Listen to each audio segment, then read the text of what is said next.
très heureuse de vous retrouver dans notre émission Canal de Star.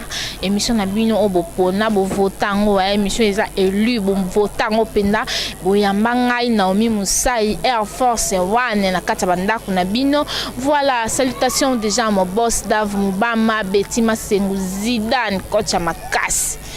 Betty Masengu, vraiment, Joyce Davline, Bambote, salutations Nanga et Panabino, voilà, Nambelbino, évangéliste Gauthier, voilà, Tozana Awato, mais qu'un peu solo là, Maman Nzambe évangéliste, Oyo, Azo édifié, Bichon na parole de Dieu, Azo mais qu'un peu édifié, Bichon na manière rebelle, na banzembo, par-ci par-là, voilà, évangéliste, bonjour.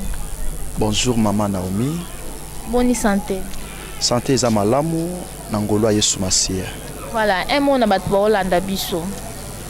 Bon, moi ezali qui na pesi batu nyonso mbote o bazolanda biso partout. Nzambe ya lola azana bino landa émission oyo tinasuka pour comprendre message nini nzamba tindi to pesa na kati émission oyo. Voilà, merci évangéliste. Tout ça na convention, et séminaire na biso et komanda partir à le 20 thème na ngweza nini. Bon, mission Parole de Lumière Oezo Kamba Manangai, évangéliste Gauthier Bokeka est organisé selon inspiration divine des jours prophétiques na thème l'expérimentation de Matthieu 7:7. Donc, ils en a 4 mois août oyo tokoti et au banda du 20 août au 21 août 2018. Donc, ezali pour 2 jours seulement, na veni toi na numéro 29 espace crayon d'or arrêt Tumba. Donc nazo sepela non senga penda to pe nazo sepela batu vraiment baya na présence nzambe na jour wana baya kozwa lipamboli oyo nzambe abongiseli bango yo za ba problème makambo ezo tungisa ezo simbate donc oya yo nyonso ya la ka toujours bloqué olukaki lisunge pa batu lokola makome lobi na mwana mwasi oyo atambola par-ci par-là koluka consolation na problème ya maladie na ye makile bande ko tanga mazwa soulagement mon côté mais mukolo kutana kana Yesu nde mukolo yazwa ki soulagement na ye yo pe nazo s'adresser na yo place ozali peut-être oluka ki batu ebele na ba problème na yo pas apporter les solutions mais batika la jamais ko apporter les solutions mais na ina bisura ka yaka du 20 août au 21 août na kati ya 2 jours prophétiques oyo okutana Yesu Masia a apporter solution na ba problème na yo. Voilà, merci évangéliste mais toyebilo na mambo yemba comme na mambo teya. Bon, Maman Naomi peut-être na bande ko mususu eza moi surprise mais eza surprise te évangéliste Gauthier na botama na makamba musique mais musique tant na bande ko sala zaki musique ya nzambe te na yeba nzambe te tangu nzambe abengi ngai abimisenga na musique te abengela ngai na prédication donc côté ya ngai eza eloko asikate eza surprise te parce que naza na kati ya bain ya évangile donc na bandi makambo côté ya lelo te na te maloba nzambe na wenze na bis avec kilote na polo donc na bana makambo nzambe liboso bon na kati appel na banango liboso ya nini ya musique mais na botama na musique. OK. Voilà, merci évangéliste Gauthier. Donc mais quand un peu côté la sport na biso il y a 2 jours d'évangélisation na biso je partir.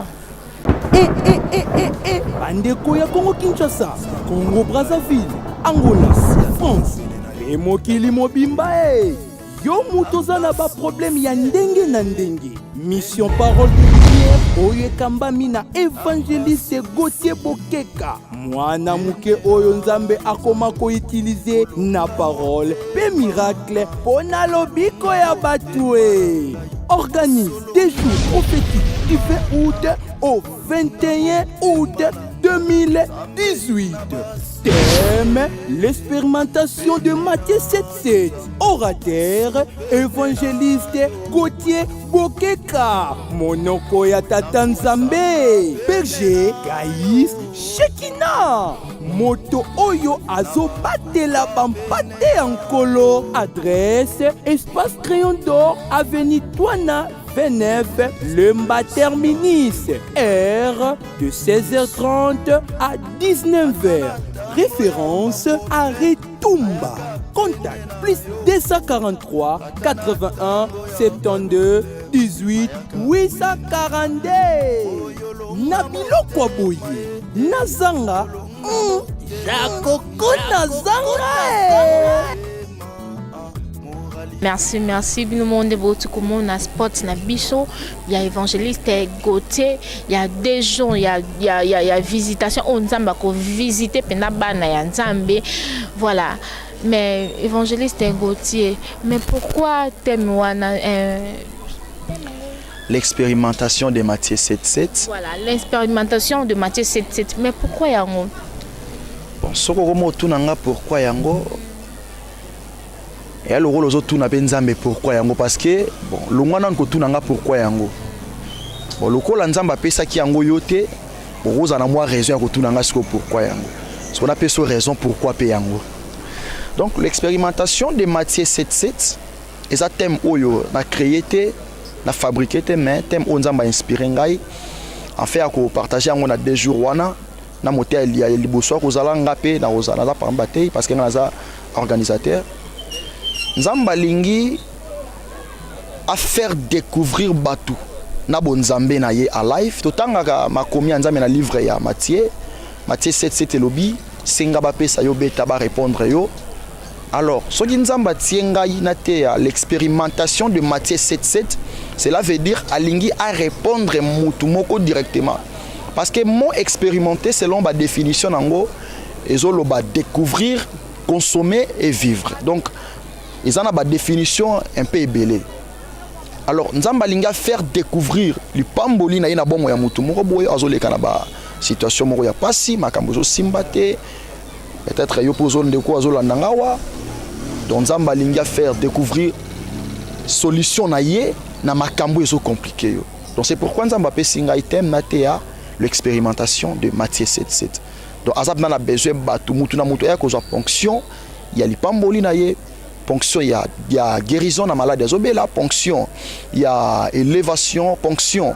Donc il y a les kambu oyo mutu alingi nzambe asalela et c'est pourquoi na lingina lobela l'expérimentation de Matthieu 7.7. Voilà, merci évangéliste Gauthier. Mais toujours on a toujours ba pasteur, bazo te il y a toujours kaka prospérité. Mais beaucoup nzali kolo dirait pena bazo te yango pena lisusu te pona nini ezaka pambwama somba mituka sala boye tonga bandako boye mais mutu mususu ayebi ndenga ko sala te po pambwama azokendika azosala ti ndumba po apambwama. Mais pourquoi yango? Oh maman Naomi, vraiment toté aka prospérité na raison te akoboya vraiment poli na respectera ba aîné ba banda makambo liboso. Mais le roi est musala nzambe eza musala ya parti prité, donc tozala na ngambo batu moko bata ba osama be to soutenir bango non. Oyo bengi ba pasteur soit disant na makamba sala ka yom to bengi ba pasteur pa na ngana bengi bango ba magicien, parce que ba makambo ba osala wana Yesu asala yango te biso to sala ka oyo Yesu Masia asala.